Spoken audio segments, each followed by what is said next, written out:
gabi po sa ating lahat, mga kapatid.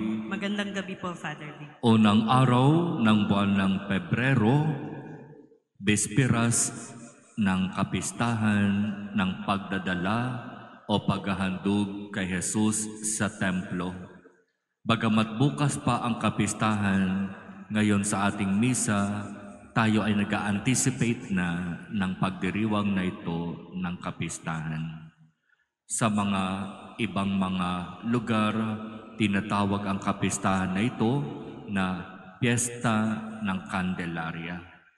Kaya yung mga gustong magpabasbas ng kandila after communion, nakalagay dito ay mga kandila sa harapan ng mahal na Birhen ng Candelaria, babasbasan natin ang inyong mga kandila. Siguro magandang itanong, bakit ba may kandila tuwing piyesta ng Candelaria?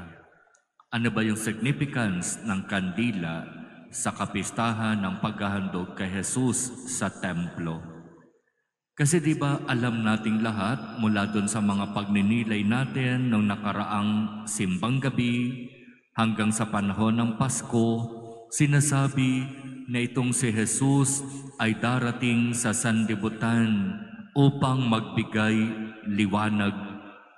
Siya ang magiging tanglaw, lalo na ng mga taong namumuhay sa kadiliman ng kasalanan.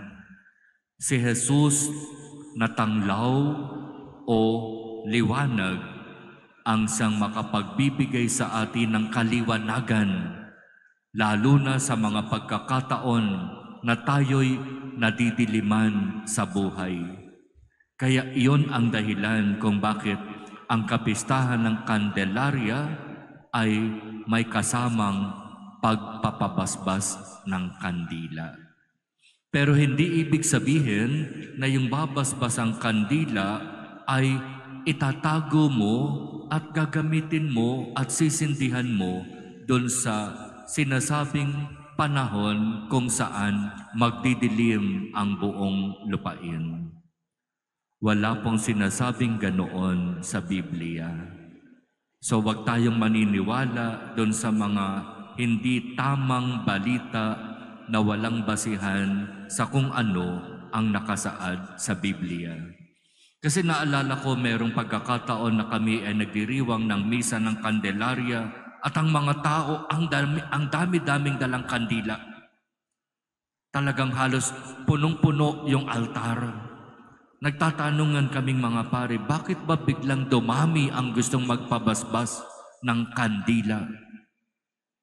At doon, nalaman namin, meron palang kumakalat na hindi tamang balita, yung sinasabing 7 days of darkness. Walang basihan sa Biblia. Kaya lamang tayo nagpapabasbas ng kandila tuwing piyesta ng Candelaria para sa ating pananalangin sa ating mga tahanan, nananalig tayo na ang sindi ng kandila na ating gagamitin ay mula sa ating Panginoon na siyang liwanag ng sanlibutan. At wala nang iba. Hindi po iyon pangpaswerte, hindi po iyon pangontra sa kulog o kidlat, lalo nang hindi po iyon pangontra sa lindol. Ang pananampalataya natin sa ating Panginoon ang kailangan upang tayo ay mapalayo sa anumang hindi magandang mga pangyayari o sitwasyon sa buhay. Sa Ebanghelyo, narinig natin ang kwento tungkol sa dalawang tao na sa matagal na panahon, iniintay nila ang katuparan ng pangako ng Diyos na sa kanyang takdang panahon, ipapadala niya ang kanyang tagapagligtas, ang liwanag na siyang tatanglaw sa madilim na sanlibutan. At malinaw, ang tinutukoy dito sa propesiya na ito ay walang iba kung hindi si Jesus, ang liwanag ng sanlibutan. At sinasabi sa Ebanghelyo, ayon sa patnubay ng Espiritu, itong si Simeon ay ginabayan patungo doon sa templo, sapagkat sa araw na yon ihahandog sa templo ang batang si Jesus. At kinakailangan gawin ito ni Jose at ni Maria sapagkat ito ang nakasaad sa batas ng mga Hudyo.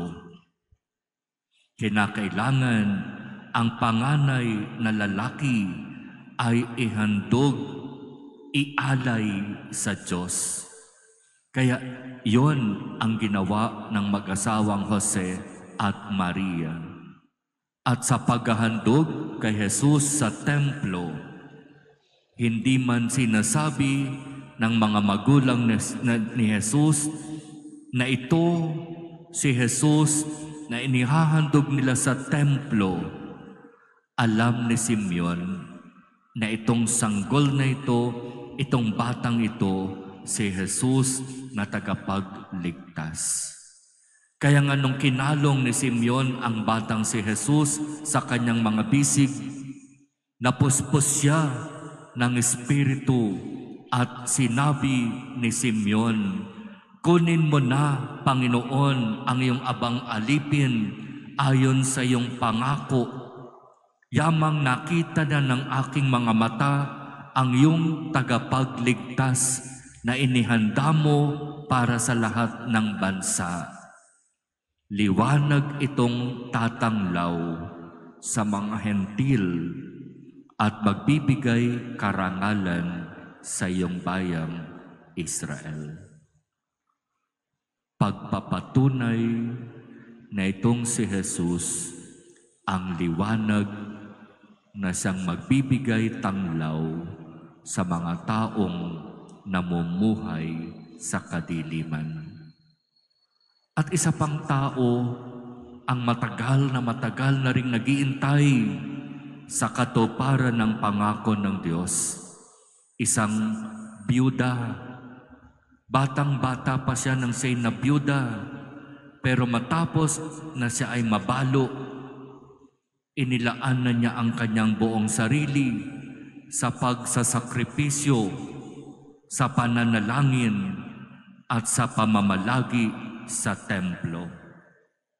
At sa patnubay din ng Espiritu, siya ay ginabayan at dinala doon sa templo para masaksihan itong paghahandog na ito kay Jesus, ang liwanag ng sanlibutan.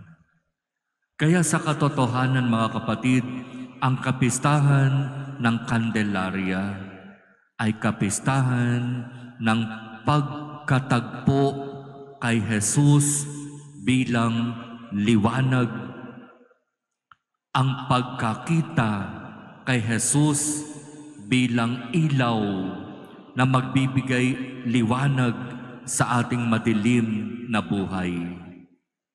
Kaya isang magandang tanong bilang pagninilay sa kapistahang ito, sa pagdiriwang natin ng kapistahan ng paghahandog kay Jesus sa templo, katulad ba ni Simeon, katulad ba ni Ana, natagpuan mo na rin ba sa iyong buhay si Jesus bilang iyong liwanag?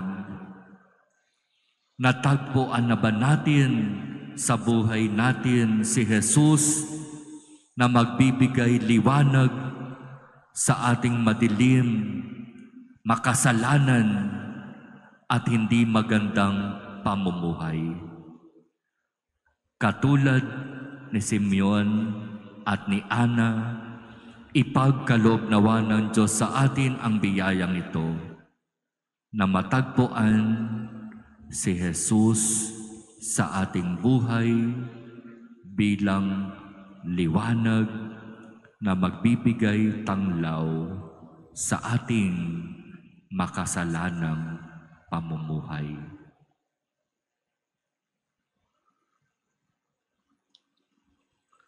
Amen.